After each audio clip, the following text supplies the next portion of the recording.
표를 보면 북이스라엘과 남유다로 갈라졌을 때 BC 722년 아수르에 의해서 북이스라엘이 멸망하고 남유다는 파란색 쭉 내려가서 히스기야, 므낫세, 요시야, 여호야, 아하스, 여호야김, 여호야긴, 시드기야 때 이제 바벨론에 의해서 BC 586년에 망하게 되는데 그때 예레미야가 밑에서 활동했다. 밑에 초록색으로 예레미야라고 있죠. 그래서 요시야, 여호아스, 여호야김, 여호야긴, 시드기야. 이때 예레미야가 활동을 했다라는 거고 애가는 예레미야 애가서 같은 경우는 다음번에 다시 한번 할 텐데 멸망에 가는 예루살렘을 보면서 슬퍼하면서 지은 노래가 예레미야 애가예요. 자, 그러면 예레미야서는 도대체 뭐냐? 이런 거예요. 남유다 백성들에게 공의의 하나님을 얘기하는 것, 그 다음에 심판을 얘기하는 것. 그런데 심판으로 끝나는 게 아니라 새 언약, 내가 너희를 회복시키겠다라고 하는 회복의 약속을 선포하는 것, 이것을 얘기하고 동시에 하나님께서 열방을 심판하신다라는 걸 얘기하는 거가 예레미야서예요. 요 표를 보면서 그냥 개략적으로만 설명을 할게. 1장 1절에서 1장 19절까지는 하나님께서 예레미야를 부르는 장면이에요. 그런데 그러면서 하나님이 예레미야한테 뭐라고 얘기하냐면 두 가지 환상을 보여줘요. 네가 뭐가 보이느냐? 그랬더니 살구나무가 보입니다. 그 다음에 또 하나는 네가 뭐가 보이느냐? 그랬더니 끓는 가마가 보이는데 끓는 가마가 북쪽에서부터 남쪽으로 기웁니다. 라고 하는 그런 두 가지 환상에 대해서 이제 예레미야 선지자에게 하나님께서 보여주세요. 살구나무의 뜻은 뭐냐면 지켜본다라는 뜻을 가지고 있어요. 그러니까 내가 지금까지 너희를 지켜보고 있다. 내가 너희를 외면하지 않고 지금까지 계속 보고 있다라는 얘기를 하시기 위해서 하나님께서 살구나무의 그 환상을 보여준 거고 그 다음에 북쪽에서부터 기울어지는 끓는 가마에 대한 환상은 뭐냐면 이제 북쪽에서부터 너희를 망하게 하고 너희에게 시련과 그 어려움을 가져다 줄 어려움들이 북쪽에서부터 내려온다. 아까 지도에서 봤겠지만 아수르도 그렇고 바벨론도 그렇고 북쪽에 있었어요. 이스라엘 입장에서 보면. 그러니까 결국 북에서부터 그런 어려움들이 내려올 거다라는 얘기를 하는 거예요. 그리고 난 다음에 2장서부터 45장까지는 계속해서 이제 예언에 대해서 말씀을 하세요. 그런데 2장서부터 25장까지는 총 12편의 설교가 있어요. 이 설교는 조금 있다가 다시 한번 자세하게 얘기를 할게요. 근데 이제 우리가 지금 이제 여러분 묵상집이 지금 딱 이때잖아. 12편의 설교 형식이거든요. 그러니까 한두 장 읽다 보면 똑같은 말이 또 반복되는 것 같고 한두 장 읽다 보면 똑같은 말이 또 반복되는 것 같은 그 이유는 뭐냐면 예레미야가 했던 12편의 그 설교를 붙여놨기 때문에 마치 똑같은 말이 반복되는 것 같이 보이는 거예요. 근데 이 반복되는 12편의 설교는 그냥 한 가지로 얘기하면 내가 심판하겠다. 너희들이 죄로 인해서 심판하겠다라는 그 죄악에 대한 심판 예언이 12편이에요. 그리고 난 다음에 예레미야의 선포와 대립이라고 되어 있는데 이 대립은 뭐냐면 다른 거짓 선지자와 예레미야가 대립하는 장면이 계속해서 나와요. 그러면서 이제 어디까지 나오냐면 아까 예레미야가 살던 데가 어디라고 그랬죠? 아나돗이라고 그랬거든. 아나돗의 제사장들 중 힐기야의 아들 예레미야. 그러니까 아나돗 지역에는 그만큼 지방관리나 제사장들이 많이 있었는데 나중에 뭐라고 그러냐면 아나돗 사람들이 예레미야한테 뭐라고 얘기하냐면 이게 11장인가 나와요. 거기에서 너 선포하지 마, 예언하지 마. 내가 너 예언하면 너 뒤가 무서울 거야. 가만히 안 놔둬. 라고 하는 협박성 발언이 이 성경 말씀에 나와 있을 정도로 이 예레미야 주변의 모든 사람들이 예레미야를 환영하지 않고 예레미야를 반대하고 협박하고 오히려 뺨 때리고 욕하고 그런 일들이 비일비재하게 벌어져요. 근데 그게 26장에서 29장까지 일어나요. 그리고 난 다음에 30에서 33장 이 예레미야는 계속해서 심판에 대한 예언이잖아요. 가만 보면 표를 보면 그런데 이 예언의 한 가운데 30장에서 33장만 유일하게 언약과 회복의 약속을 해요. 그래서 예레미야서에 보면 나중에 31장 33절 거기에 가보면 신약과 구약 우리가 왜 구약을 구약이라고 얘기하고 신약 성경을 새 언약이라고 얘기할까? 그 근거가 예레미야서에 나와요. 내가 이제는 너에게 새 언약을 주겠다라고 하시는 말씀이 예레미야서에 나와서 바로 그 말씀 때문에 우리는 구약 성경, 그 다음에 신약 성경, 예수님 이전은 구약, 옛날 언약, 예수님 이후는 새로운 언약이라고 얘기를 하는 거예요. 그래서 이 30에서 33장이 유일하게 회복, 그 다음에 새 언약의 약속, 하나님의 약속이 들어가 있고요. 양 사이드로는 다 망하는 얘기가 나와요. 그래서 34장 30에서 45장까지는 예루살렘이 멸망할 것에 대해서 이야기하고요.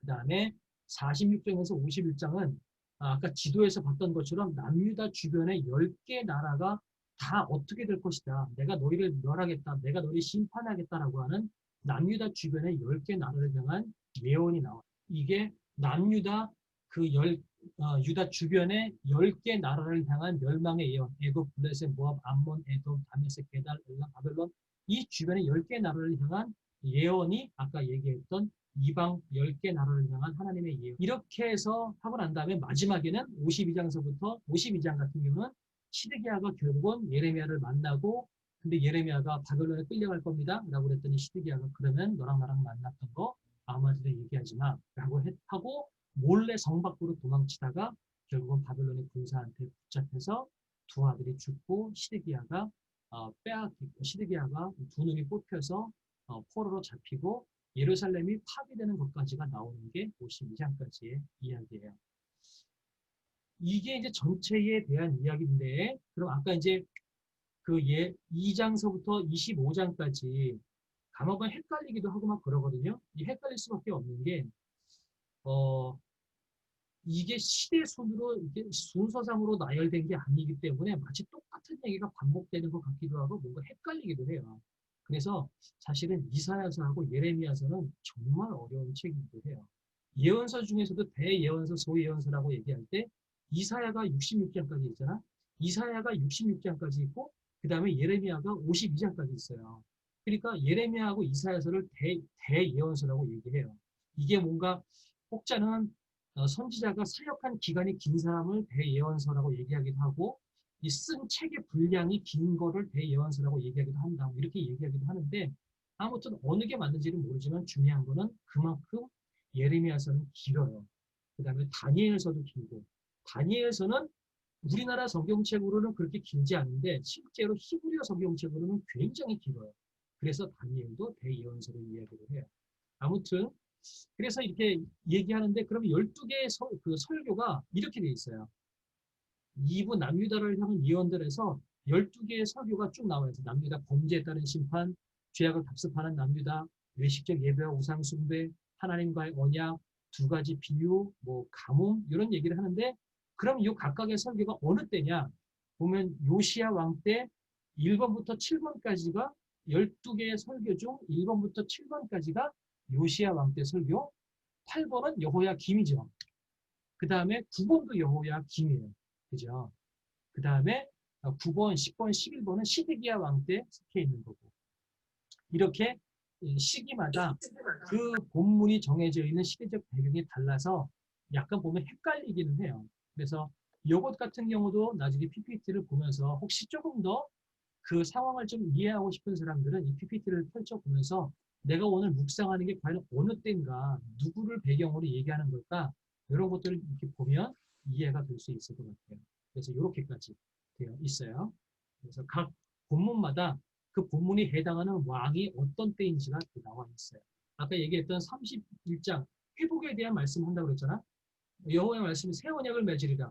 내가 보라 날이 이르리니 내가 이스라엘 집과 유다 집에 새 언약을 맺으리라. 요 31장 31절 요 말씀 때문에 우리는 이제 하나님께서 새로운 언약을 우리에게 주시겠구나라고 해서 올 테스트먼트하고 뉴 테스트먼트가 이렇게 갈리는 거예요. 그래서 예수님께서 우리 가운데 오셔서 우리에게 새로운 언약을 주시는 거예요. 그런데 이 새로운 언약을 주신다고 말씀하실 때 뭐라고 말씀하시냐면 봐봐요. 내가 그들의 조상들의 손을 잡고 애굽 땅에서 인도하여 내던 날에 맺은 것 같지 않을 거다. 이 새로운 언약 줄 건데 이 언약은 시내 산에서 주었던 그 율법책 같은 그런 언약하고는 다를 거다라고 얘기하는 거예요. 왜 그러냐면 내가 그들의 남편이 되었어도 그들이 내 언약을 깨뜨렸습니다. 하나님께서 우리의 남편이 되어주시고 우리를 신부로 맞아주셔서 언약을 맺었는데 근데 문제는 그 언약을 누가 깼냐면 신부인 우리가 깬 거예요. 신부인 우리가 깼으면 신랑이고 남편인 하나님께서는 그 신부를 내치거나 어떻게 죽이거나 어떤 그런 극단의 조치를 취할 수 있는데 뭐라고 얘기하냐면 네가 깨뜨렸으니까 나는 이번에는 깨질 수 없는 도저히 깰 수 없는 그런 언약을 내가 너에게 주겠다라고 해서 더 강력한 언약을 우리에게 주겠다고 우리에게 약속하시는 거예요. 이게 이제 하나님의 사랑인 거죠. 그러면서 그날 후에 내가 이스라엘 집과 맺은 언약은 이러하니 내가 나의 복을 그들의 속에 두며 그들의 심장 속에 두겠다는 거예요. 그들의 마음에 기록해서 나는 그들의 하나님이 되고 그들은 내 백성이 될 것이다. 여호와의 말씀. 예수님께서 독생자로 이 땅에 오셔서 성육신하셔서 우리를 위하여 십자가에 못 박혀 돌아가시고 그 다음에 우리 가운데 성령을 부으셔서 우리 성령께서 우리 안에 거하셔서 내 마음판에 기록하고 내 안에서 사시겠다는 거예요. 그래서 도저히 깨질 수 없는, 깰래야 깰 수 없는 그런 언약을 우리 가운데 주시겠다는 게 예레미야 31장 31절에서 34절까지의 말씀입니다. 그렇게 이제 이 회복에 대한 약속을 얘기하시고 계속해서 예루살렘 재건에 대해서도 말씀하시고 또 회복할 것에 대해서도 말씀하시고 이런 여러 가지 말씀을 하세요. 자, 이렇게 얘기를 하고 쭉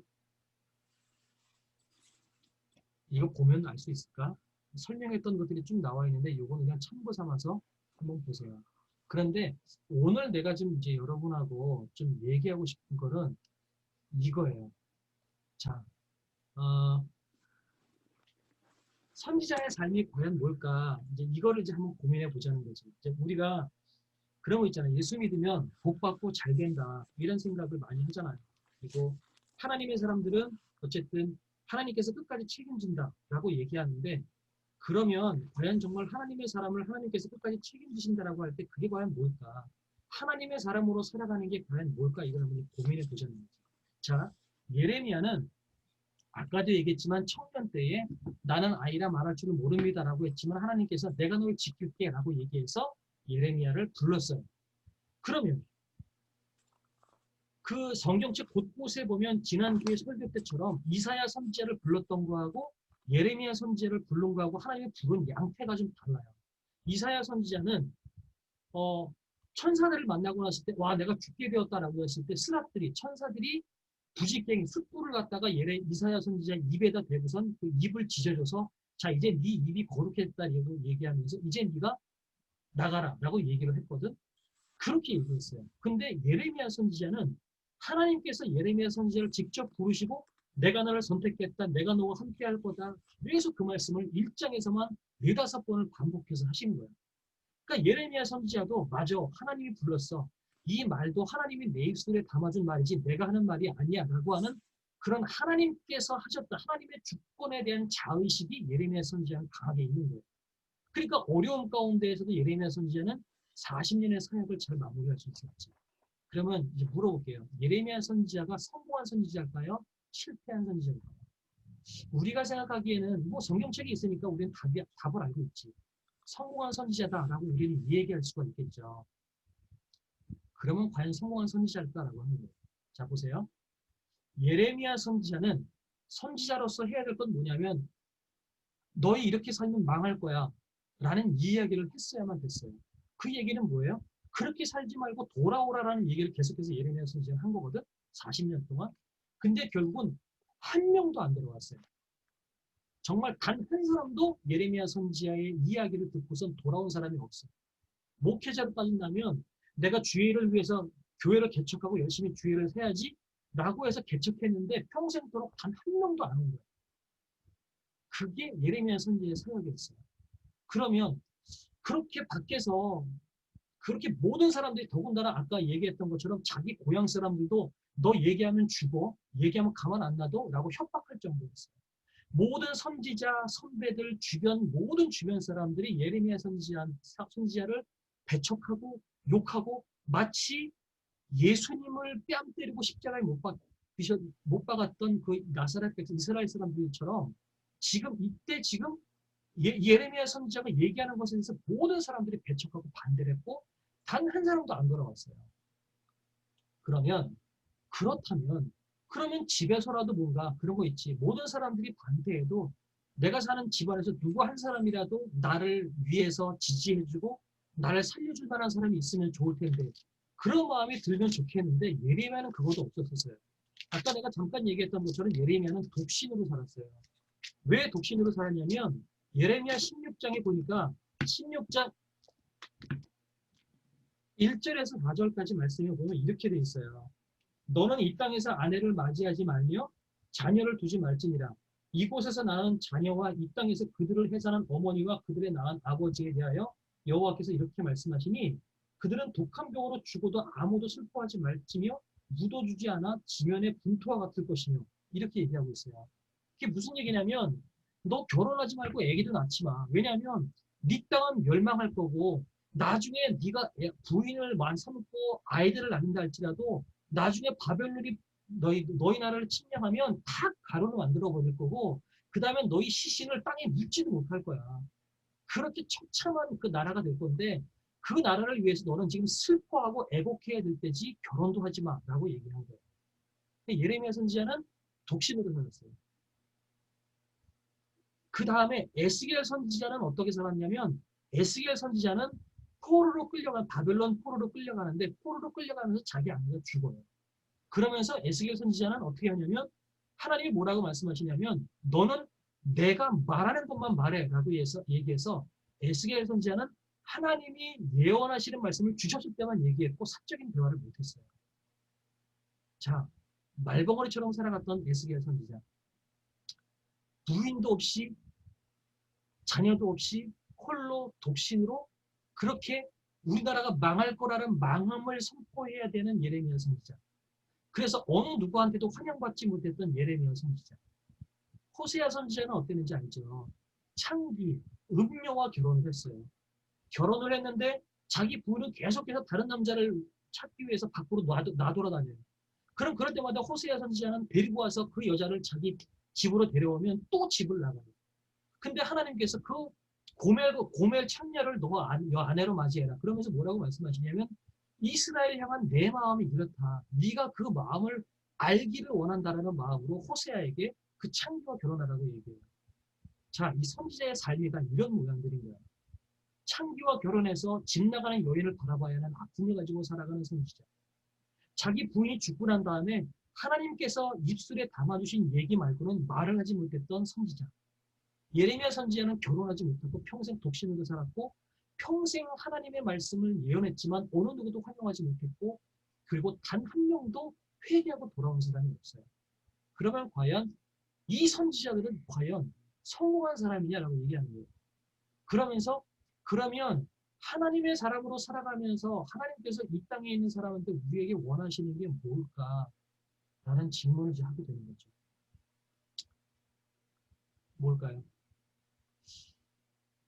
뭔가 고생을 하면 그 고생하는 과정 가운데도 하나님을 신실하게 믿고 나면 끝에는 좋은 일이 있어야지.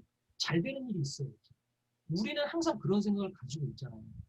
그런데 예레미야도 그랬고 많은 선지자들은 사실 그렇지 못한 인간적인 판단으로 놓고 보면 그의 일생 자체가 힘들고 괴로운 일생을 살아가다가 그 인생이 끝날 때가 많았다는 거죠. 그러다 보니까 내일 묵상 내용의 담임 목사님께서 그런 말씀을 잠깐 하실 거예요. 내일 설교 영상 하나 보면 알겠지만 예레미야 선지에도 중간에는 하나님 앞에 투영을 해요. 하나님 왜 이렇게 되는 겁니까? 11장에서 자기 동네 사람들이 예레미야 선지자한테 막 협박을 했거든.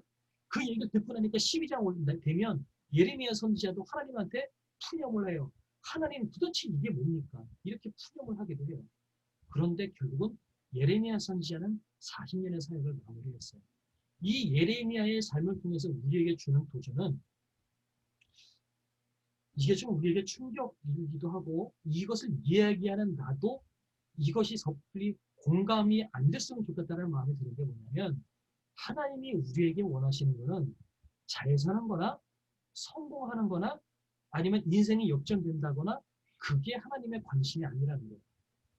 하나님의 관심은 뭐냐? 네가 충성된 삶을 살아가느냐? 신실한 자로 살아나가느냐? 더 나아가서 하나님께서 원하시는 거룩한 인생을 살아나가기로 발버둥치는 삶을 사느냐 마느냐? 이게 하나님의 관심이라는 거예요. 예레미야는 40년의 인생 동안 결혼도 못했어요. 독신으로 살았어요. 자녀도 없었어요. 외로움 가운데 있었어요. 평생을 울다가 끝났어요. 그런데 단 한 명도 안 돌아왔어요. 하지만 하나님은 예레미야 선지자를 실패한 선지자라고 여기지 않았어요. 실패한 선지자라면 성경 66권에 하나님께서 넣어주지 않았겠죠. 근데 성경 66권에 하나님이 예레미야서를 넣어준 것은 예레미야의 그 사역이 하나님에게 의미가 있었기 때문에 그런 거예요. 어떤 의미가 있을까? 그 인생이 괴롭고 힘들고 어려웠음에도 불구하고 하나님께서 명령하신 그 명령을 따라서 순종하며 충성하며 살아나가는 그 인생 자체가 하나님 앞에는 복이고 하나님께서는 귀하게 여긴다는. 그러니까 하나님은 우리가 평생도록 우리는 이런 생각을 해요. 40년 고생하며 거지같이 살면 나중에 하나님께서 역전시켜 주셔서 나중에 죽기 전까지 한 2, 30년은 잘 살겠지. 이게 하나님께서 원하시는 프레임일 거야 라고 생각할지 모르겠지만 어쩌면 하나님은 이 프레임에는 관심이 없을 수도 있다는 거예요. 하나님이 원하시는 건 뭐냐? 네가 어디에 있든지 간에 네가 나를 포기하지 않고 나를 버리지 않고 나를 향하여서 충성된 삶을 살아나가느냐 그렇지 않느냐 여기에 하나님의 관심이 더 있다는 거예요. 그러니까 하나님의 관심은 네가 나의 백성으로서 충성을 다해 살아나가는 나의 영광을 드러내는 삶을 살아나가느냐 거룩한 삶을 사느냐 그렇지 못한 삶을 사느냐가 하나님의 관심이지 네가 얼마만큼 기도 열심히 하면 돈 많이 벌 수 있고 얼마만큼 성경 열심히 보면 너희가 인생이 반전될 수 있고 이거는 우리가 성경책을 보면서 많은 믿음의 선배들을 보면서 우리가 만들어낸 공식일 뿐인 거지 또 우리가 기대하고 싶은 바이지 어쩌면 하나님의 관심은 그것과 다를 수도 있겠다는 것을 예레미야서를 보면서 알게 되는 거예요. 우리가 과연 믿음의 삶을 살아갈 수 있을까? 솔직히 나는 예레미야서를 보면서는 자신 없다고 솔직히 얘기했어요. 하나님 나는 이렇게 해서 못 살겠습니다. 어, 내가 이제 언젠가 내가 설교할 때 지금 한 새벽 금요 심야 때는 언젠가 한번 설교 준비를 한번 해놓은 게 있었는데 거기에 내가 예레미야서를 얘기하면서 이런 얘기를 하나를 요어를 만들어놨어요. 뭐냐면 일본에 어떤 나가노라는 목사님이 있어요. 이 목사님은 신학교를 딱 끝나고 나서 어떤 생각을 했냐면 나는 기독교인이 그 당시에 60년대니까 한참 한 4, 50년 전 얘기죠. 그죠? 한참 전 얘기죠. 나는 기독교인이 많지 않은 일본의 북쪽 지방에 가서 교회를 개척하고 하나님의 명령을 따라 순종하며 살겠습니다. 라면서 그 목사님이 부인과 함께 일본의 북쪽 지방으로 가서 교회를 개척했어요. 근데 교회를 개척했는데 개척한 내내 한 명도 오질 않았어요. 한 명도 오지 않다가 수년이 흐른 뒤에 딱 청년 한 사람이 그 교회에 찾아온 거야. 그러니까 얼마나 좋았겠어요. 계속해서 한 명도 오지 않고 가족끼리만 부인하고 둘이서만 예배를 드리다가 한 명이 딱 왔는데 얼마나 좋았겠어요. 그러니까 그냥 직정성을 다해서 밥을 차려주고서 그래서 예배를 드리고 밥을 먹는데 그 청년이 차려준 밥을 먹다가 갑혈을 한 거예요. 다시 말해서 음식과 피를 포함해서 그 밥상을 다 쏟아낸 거지. 그러니까 그 나가노라는 목사님이 그 쏟은 그 피와 그 음식들을 다 깨끗이 씻어내고 다시 음식을 세팅해주고 그렇게 하면서 그 한 청년을 5년 동안이나 사역을 했어요. 그러니까 5년 동안이나 그 교회는 단 한 명밖에 청년이 없었던 거예요. 근데 나가노라는 목사님은 포기하지 않고 그 5년 동안 그 청년 하나를 지극정성으로 양육하고 가르치고 각혈할 때마다 치료해주고 그 각혈할 때마다 음식들을 다 치워주고 새로운 밥을 세팅해주면서 5년을 그 청년을 섬겼어요. 그 5년 동안 섬긴 청년의 이름이 뭐냐면 일본 이름으로 카가와 도이고라는 청년이에요. 이게 누구냐면 동양의 3대 성자라고 그러면 간디 또 누가 있죠? 또 누가 있지? 하여튼 동양의 3대 성자 중에 한 사람이 이 하천풍운이라는 사람이에요. 일본 사람이에요. 그런데 이 사람은 신학자이고 목사이고 가난한 사람을 위해서 평생 일생을 바치며 살아갔던 사람이에요. 그러니까 동양 안에서 3대 그 성자라고 이야기할 때 이 사람을 빠뜨리질 않아요. 그러니까 그만큼 전 세계적으로 동양적으로 알아줬던 사람. 나중에 대만에 그 세계대전이 끝나고 나서 대만 땅에 일본 사람들이 그렇게 많이 있어서 막 득식을 하고 있다가 전쟁에서 패망하고 일본 사람들이 쫓겨나갈 때 모든 사람들이 막 일본 사람들한테 돌을 던지고 막 욕을 하고 막 그러실 때 대만 총통이 저 하천풍운이 있는 일본 사람들 조용히 가게 해달라고 해가지고 그 일본 사람들이 아무리 하나도 욕도 먹지 않고 자기네 나라 돌아갈 수 있을 만큼 그 카가와 도히코 하천풍운이라는 목사님은 그 족국 일본 사람임에도 불구하고 존경을 받을 만큼 훌륭한 성자였더라고요. 근데 카가와 도이코라는 그 하천풍운이 생길 수 있었던, 그렇게 될 수밖에 없었던 이유는 5년이라는 세월 동안 그 청년 하천풍, 카가와 도이코라는 청년을 끝까지 치료해주고 양육해주었던 나가노라는 그 한 목사님의 그 성김이 있었기 때문에 가능했다는 거예요. 그러면 이제 그런 건 나가노라는 목사님에게로 돌아가 보면 그분은 일생 동안 그 뒤로 어떻게 되는지 모르겠어요. 그런데 중요한 거는 그 분위기를 보면 그분은 아마 일생 동안 어쩌면 그 단 한 명의 청년이 그분의 목 열매였을지도 모르겠다는 생각이 들어요. 그러면 우리가 과연 그 열매를 보고 그 목사님이 잘했다 못했다고 얘기할 수 있을까? 단 한 사람의 청년밖에 안 지나갔으니까 저분의 일생 동안 실패한 목회였다고 우리가 이야기할 수 있을까라는 거예요. 아니죠. 단 한 명일지 모르지만 그 나가노라는 목사님은 평생을 하나님 앞에 충실한 종으로서 살아갔다면 한 명이 하나님 앞에 돌아왔다 할지라도 하나님은 너 참 잘했다, 열심히 살았다라고 이야기할 수 있다는 거죠. 우리 청년 중에도 누구는 좋은 직장 되고 누구는 점점 살아가는 게 좋아지는 사람이 있을 수 있지만 누구는 어쩌면 끝까지 일생이 안 풀릴 수도 있을 수 있을 것 같아요. 그러면 우리가 그 열매를 바라보면서 누구는 잘 되고 누구는 대기업 들어갔고 누구는 연봉이 높아서 신앙생활 잘했으니까 저렇게 잘 됐지. 그렇게 결과를 보고 그 사람을 우리가 설명할 수 있을까? 예레미야서는 우리에게 그렇게 얘기하지 말라고 얘기합니다. 그 사람의 결과가 중요한 것이 아니라 그 사람의 지금 삶의 모습, 삶이 중요한 게 아니라 어떤 삶을 살아가든지 간에 그 사람이 하나님을 붙잡기로 작정하고 최선을 다해서 충실히 살아가려고 발버둥을 치고 있느냐, 노력하고 있느냐, 하나님 앞에 충성된 삶을 살아가고 있느냐, 이게 중요한 것이 그 사람의 열매가 중요한 게 아니라는 거예요. 우리가 많은 성경을 얘기하면서 많은 믿음의 선배들도 그렇고 목사님들도 설교하면서 그런 말씀 많이 하죠. 열매 많이 얘기하잖아요. 어쩌면 그게 맞는 걸 수도 있겠죠. 그런데 적어도 요 예레미야서 하나만큼은 우리에게 그 얘기를 하지 않고 있어요. 열매가 중요한 게 아니라 네가 하나님의 백성으로 얼마나 충성을 다해서 최선을 다해서 오늘을 살아나가느냐. 네가 숨이 걷어지는 그 순간, 눈을 감고 네 목숨이 끊어지는 그 순간에 네가 어떻게 하나님 앞에 서 있었느냐가 중요한 것이지 네가 얼마나 열매를 맺었느냐, 무엇을 했느냐는 중요한 것이 아니다 라고 성경이 이야기하고 있는 거죠. 그래서 그런 마음을 가지고 이렇게 얼마나 예레미야가 어렵고 힘든 가운데에서 이 메시지를 전했는지 그 예레미야의 환경을 여러분이 마음속에 두고선 예레미야서를 좀 읽었으면 좋겠어요. 그래서 다른 선지자보다 훨씬 더 괴롭고 어려운 시기들을 나는 예레미야 선지자가 더 많이 갔다고 생각해요. 나중에 어떻게 되냐면 예레미야 선지자가 하나님께서 예언을 하시는데 뭐라고 얘기하냐면 나쁜 무화과 나무와 좋은 무화과 나무 두 개를 예언을 하세요.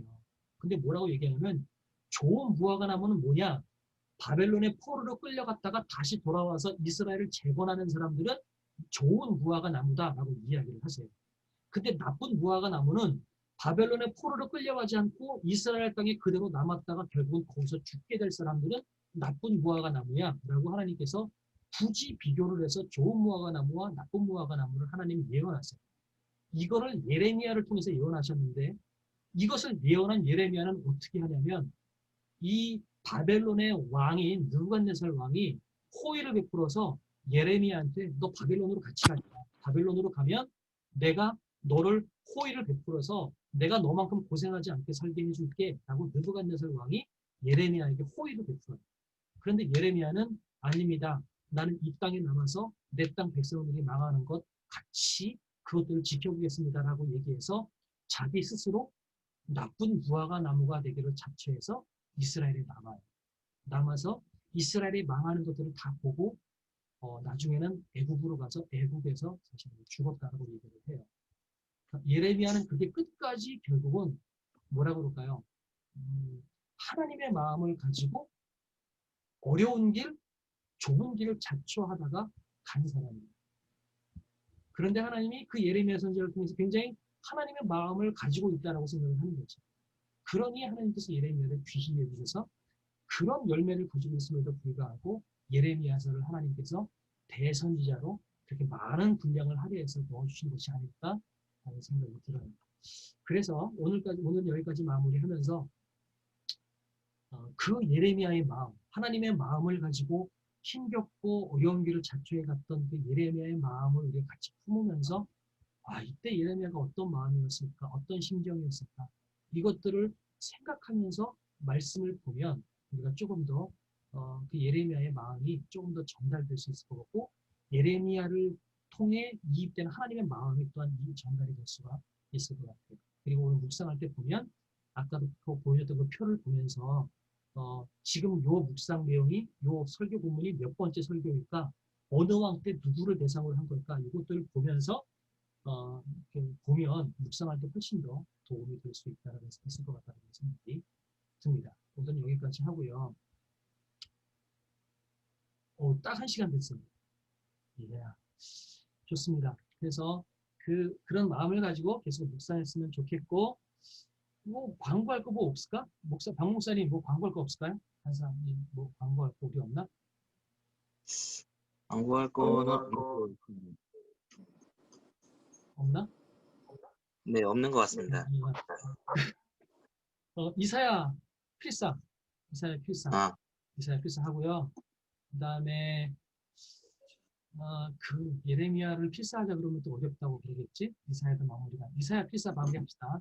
이사야 꼭 필사 마무리하고, 리더들 이사야 아직 나한테 봤다고 얘기하는 사람이 별로 없어요. 그죠? 그죠? 요거 오늘 참석한 사람 그 리스트를 이따가 볼 수 있지, 내가 따로. 줌 아는 사람. 내가 알기로 참석자를 파악할 수 있다고 내가 알고 있는데. 네, 파악할 수 있어요. 그지? 오케이. 근데 이름이 약간, 잠깐만요. 네. 거기는 이강일인가요? 어머. 여기는 네. 한 화면에 둘 쳐줘야 되는 거야, 그러면?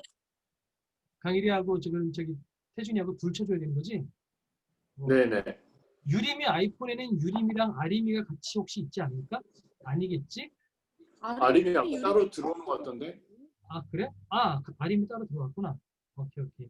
좋습니다. 그러면 이렇게 하자. 여기 온 사람들한테는 내가 이름을 다 아니까 여기 온 사람들한테는 쉬운 성경을 다 선물로 줄게요. 그러니까 쉬운 성경을 어떻게 받아가야 되지? 폰으로 주려고 했는데 주소도 안 보내줘요. 그러니까 목사님 주소 보내요? 지난번에 내가 저기 받을 사람 주소 보내달라고 그랬잖아. 카톡으로. 그럼 저 2개 오는 거예요? 그럼 2개 줄까? 오늘 이지연이 2권 받아갔어. 잘래요. 이지연이 2권 받아가. 넌 2권 받아서 수연이 하나 주면 되거든. 수연이가 자기도 잘래요. 그래? 그럼 너는 오늘 여기도 참석했고 지난번에 이사회도 봤으니까 서연이 2권 주면은 수연이 하나 가지면 되거든. 감사합니다. 그래요. 그렇게 해서 내가 챙겨서 다 보내줄게요. 오늘 수고들 했고요. 잠깐 그럼 내가 기도하고 마무리하도록 합시다. 제가 기도할게요. 하나님, 우리가 오늘 예레미야서를 보면서 특별히 그 좁은 길을 선택하고 하나님의 마음을 품고 그 힘들고 어려운 삶을 선택해 나갔던 예레미야를 우리가 묵상했습니다. 하나님께서 우리에게 원하시는 건 우리가 잘 살고 좋은 길을 가기보다 충성되고 신실한 삶을 살기를 원하는 것이 하나님의 마음이라는 것을 하나님 오늘 예레미야를 통해서 보게 됩니다. 우리가 어느 자리에 있든지 간에 때로는 하나님을 원망할 때도 있고 때로는 푸념할 때도 있고 때로는 그 하나님을 향한 사랑이나 하나님의 신실하심이 의심될 때도 있지만 그럼에도 불구하고 우리가 넘어지면 잠시요 우리가 빨리 일어나서 우리가 최선을 다해서 우리가 주님을 향하여서 신실하게 걸어나가는 청년들이 될 수 있도록 하나님 도와주십시오.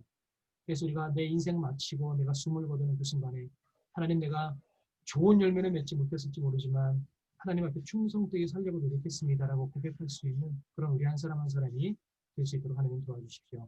비록 중이었지만 이렇게 은혜를 나눌 수 있게 허락하신 하나님 감사를 드리고 늦은 밤 잠 잘 잘 수 있도록 하나님 도와주시옵소서. 감사드리며 예수님의 이름으로 기도드렸습니다. 아멘.